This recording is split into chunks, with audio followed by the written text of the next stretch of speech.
ಶಿವಮೊಗ್ಗದ ಮಹಾನಗರ ಪಾಲಿಕೆಯಲ್ಲಿ ಈ ಸ್ವತ್ತಿಗೆ ಸಂಬಂಧಿಸಿದಂತೆ ಪ್ರಗತಿ ಪರಿಶೀಲನಾ ಸಭೆ ನಡೆಸಲಾಯಿತು. ಸಭೆಯಲ್ಲಿ ಶಿವಮೊಗ್ಗ ನಗರ ಶಾಸಕರಾದ ಎಸ್.ಎನ್. ಚನ್ನಬಸಪ್ಪ ಅವರು ಮಾತನಾಡಿ, ಈ ಸ್ವತ್ತು ಪ್ರಕ್ರಿಯೆ ಹಗರಣವಾಗಲು ಬಿಡುವುದಿಲ್ಲ ಎಂದಿದ್ದಾರೆ.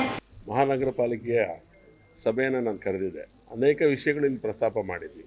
ಬಹಳ ಪ್ರಮುಖವಾಗಿ ನಾಗರಿಕರಲ್ಲಿ ಇದ್ದಂಥ ದುಗುಡವನ್ನು ದೂರ ಮಾಡೋ ದೃಷ್ಟಿಯಿಂದ, ಆತಂಕವನ್ನು ದೂರ ಮಾಡೋ ದೃಷ್ಟಿ, ಈ ಸ್ವತ್ತಿಗೆ ಸಂಬಂಧಪಟ್ಟಂಥ ಸರ್ಕಾರದ ಆದೇಶ ಏನಿತ್ತು ಅದರ ಇಂಪ್ಲಿಮೆಂಟೇಷನ್ ಹಿನ್ನೆಲೆ ಒಳಗಡೆ ಬಹಳ ಗೊಂದಲಗಳು ನಿರ್ಮಾಣ ಆಗ್ತಾಯಿತ್ತು. ಆ ಗೊಂದಲವನ್ನು ನಿರ್ಮಾಣ ಆಗಿರೋದನ್ನು ಪರಿಹಾರ ಮಾಡಲಿಕ್ಕೋಸ್ಕರ ಈ ಸಭೆ ಉಪಯುಕ್ತವಾದಂಥ ಸಭೆ ಆಗಿದೆ. ಅನೇಕ ಸಲಹೆಗಳನ್ನು, ಸೂಚನೆಗಳನ್ನು ಮಹಾನಗರ ಪಾಲಿಕೆಯ ಆಯುಕ್ತರಿಗೆ ಈ ಸಭೆಯೊಳಗಡೆ ಕೊಟ್ಟಿದೆ. ಅನೇಕ ಸೂಚನೆಗಳನ್ನು ಕೂಡ ಕೊಟ್ಟಿದೆ. ಇನ್ನು 15 ದಿನಗಳಲ್ಲಿ ಇದಕ್ಕೊಂದು ಸರಿಯಾದಂಥ ರೂಪ ಕೊಡಬೇಕು ಅಂತ ಹೇಳಿದೆ. ಶಿವಮೊಗ್ಗ ನಗರದ 3 ಭಾಗಗಳನ್ನಾಗಿ ವಿಂಗಡಣೆ ಮಾಡಿದೆ. 3 ವಿಭಾಗಗಳಲ್ಲಿ ಈ ಕಾರ್ಯಕ್ಕೆ ಸಂಬಂಧಪಟ್ಟಂತೆ, ಈ ಸ್ವತ್ತಿನ ಕಾರ್ಯಕ್ಕೆ ಸಂಬಂಧಪಟ್ಟಂತೆ ಕಾರ್ಯಚಟುವಟಿಕೆಗಳು ಪ್ರಾರಂಭ ಆಗುತ್ತೆ. 3 ಹಂತಗಳಲ್ಲಿ ಯೋಚನೆ ನಡೆದಿದೆ.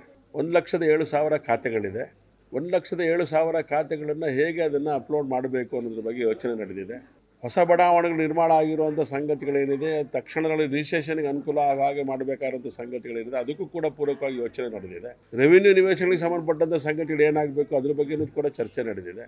ಒಂದು ಸಮಸ್ಯೆ ಸಬ್ ರಿಜಿಸ್ಟ್ರಾರ್ ಆಫೀಸ್ ಕಡೆಯಿಂದ ಆಗ್ಬೋದು ಅಂತೇಳಿ ಯೋಚನೆ ಪ್ರಾರಂಭ ಆಯಿತು. ಈ ಸಭೆನ ಸಬ್ ರಿಜಿಸ್ಟ್ರಾರು ಕೂಡ ಇಟ್ಕೊಂಡು ಈ ಸಭೆಯನ್ನು ಮಾಡಿದೆ.